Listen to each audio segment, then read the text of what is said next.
tragedy can strike so swiftly that it leaves us totally unprepared to respond in ways that may save a life. I'm William Shatner. Tonight, true stories that explore the heights of courage and the depths of the human heart on Rescue 911. We begin on June 11th, 1991 in Golden, Colorado, as Ruth Martinez, her two daughters, and their friend were enjoying a relaxing day along the shores of Clear Creek.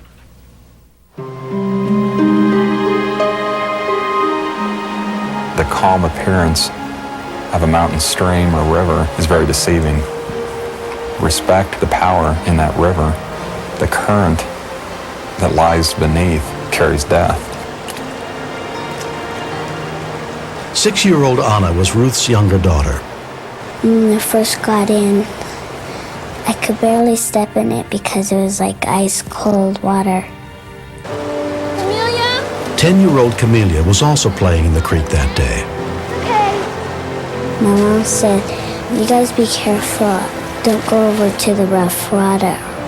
And so we just stayed in the water where it was clear and we could see the ground.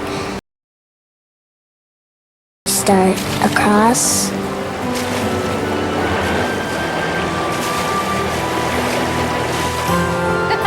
That's ugly. That's another one. Okay, skip it. Sure, go ahead.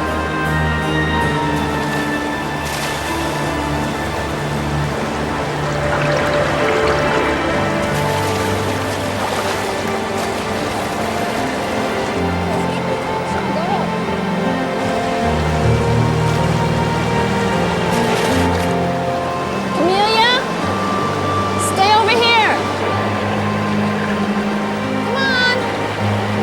You're too far out. My mom thought that my sister was just kidding, but she kept trying and trying. Come on. She kept saying, I can't.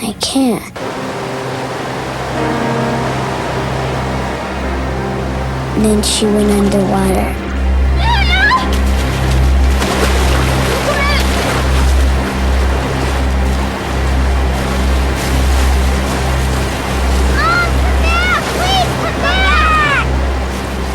My mom tried to swim back, but she couldn't, and then they started going down.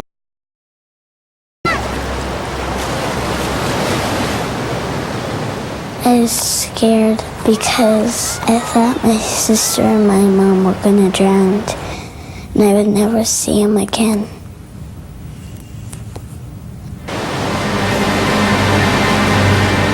When we continue. This time of year, the creeks are very full and very forceful. I thought if we would see her, she would be dead, and we would be pulling out a body. It's her!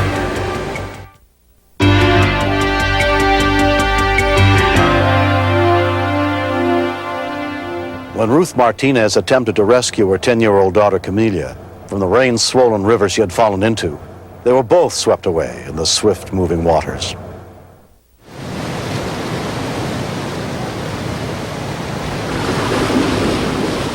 It felt like a vacuum just sucking in your feet, and I lost it.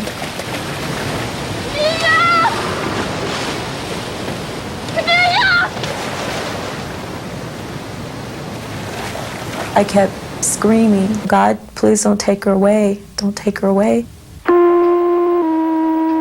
Golden Fire Department, this is an all-call fire call. Respond to the area of Clear Creek by the campground, juvenile in the water. Hey, Glenn, you hear that? Detective Stan Ross and Glenn Moore were on duty that day at the Golden Police Department. Let's go take a walk along the creek, see if she comes out. This time of year, the creeks are very full and very forceful because of the spring runoff. I thought if we would see her, she would be dead, and we would be pulling out a body. Dexter and I'll be walking the creek. I mentioned to Glenn that I'm really not a very good swimmer, and he said, well, I'm not a very good swimmer either. And I looked at him and said, okay, partner, I'll save you if you save me. I didn't, in my wildest dreams, think that we would actually see her. What's that over there? That's her! Commander Bill Kilpatrick also heard the radio dispatch. Had this call been aired 30 seconds later, 45 seconds later, we'd have never seen her in the water. She'd have been past us. Going in. There wasn't any time to do anything but just react.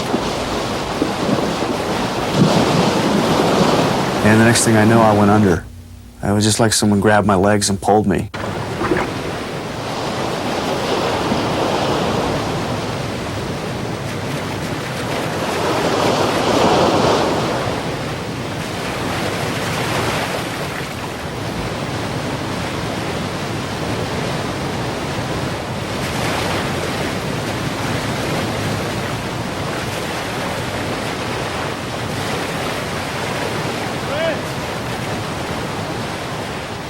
I remember being just bounced around like a rag doll in the water, trying to get air and getting air sometimes, getting water other times. I was pretty scared. And I knew I had to get me out okay because I obviously wasn't going to be saving anybody if I couldn't save myself.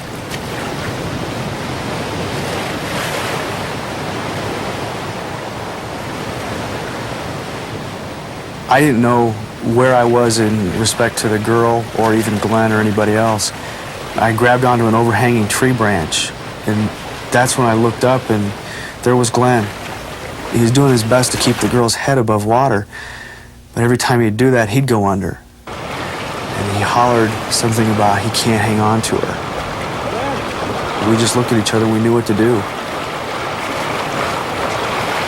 I got her!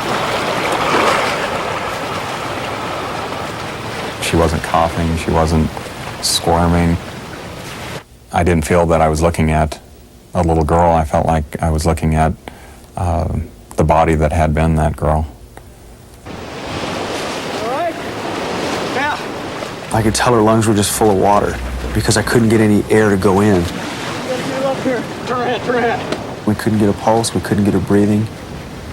And I just kept thinking to myself, no, I'm not going to let you die. And it was a very, very steep embankment next to the river. Can't do it in here. We gotta get her up. We knew we had to get her up to a more level spot so that we could do CPR effectively. But I was so exhausted and it was slippery, we couldn't get her up. We slipped and fell, and here's Commander Kilpatrick out of nowhere. I put my hands behind him, pushing him up the hill.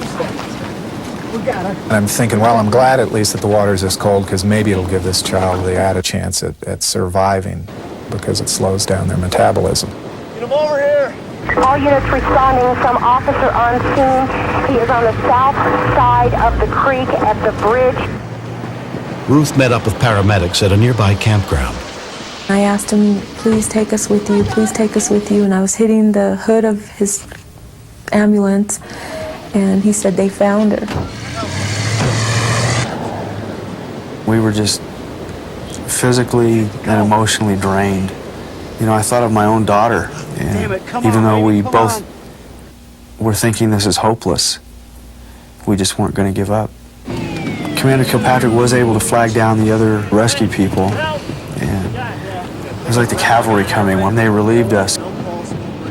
I recalled Detective Ross and I stepping back and looking at each other in a daze. The thoughts start coming into your mind about oxygen deprivation to the brain, and if she was to come back, what quality of life was there going to be at that point? When Foothills ambulance paramedic Dana Hollingsworth got to the scene, Camellia still had no pulse and was not breathing.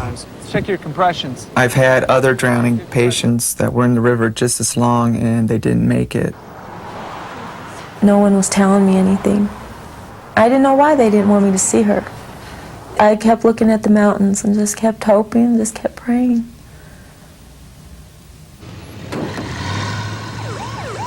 They finally managed to restart 10-year-old Camelia's heart at the scene.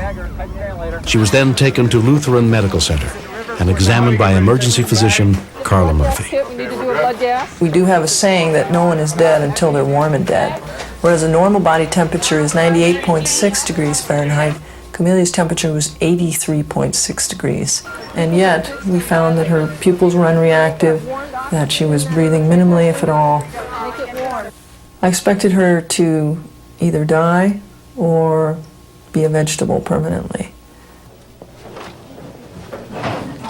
Martinez. I was quite honest with her mother. Dr. Murphy. Camelia's mother did not seem to understand what I was telling her. Even when I took her into the room and showed her Camelia, totally unresponsive and in a coma, Mother continued to ask me, when will she wake up? None of us had ever seen anyone come back from the dead. She may be able to hear you. Honey. I figured she was in a faraway sleep and she'll come back. And I seen some water come out of her eye. And I didn't know if it was a tear, but all of a sudden I felt something between her and I. And it felt warm. Camelia was transferred to Children's Hospital in Denver in a deep coma. I want you to be in here. During the next 3 days, her mother stayed by her side. She'll know you're here. I didn't eat. Right outside. I didn't sleep. I didn't shower. I didn't care. I only cared about her coming back. Camelia, we're here, okay? And then she asked me to come to her mouth. Camelia? I put my ear by her mouth, and she said, God. First she said, God, and I said, God, what? And she said, God. God sent me back. As soon as they told us that, I think a shiver started at the bottom of my feet and went to the top of my head. I truly believe that this is a miracle. I just don't see any other explanation.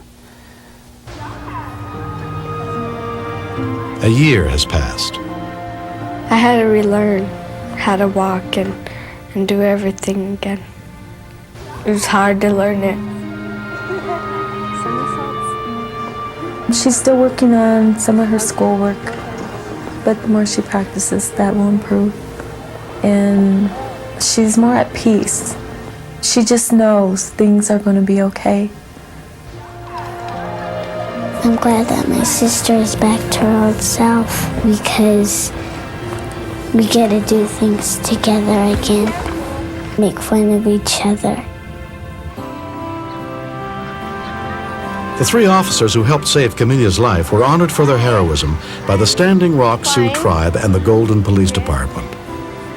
But their greatest reward has been the appreciation Camelia's family has shown them. They're proud of what they did, and they should be. What have you been doing this summer?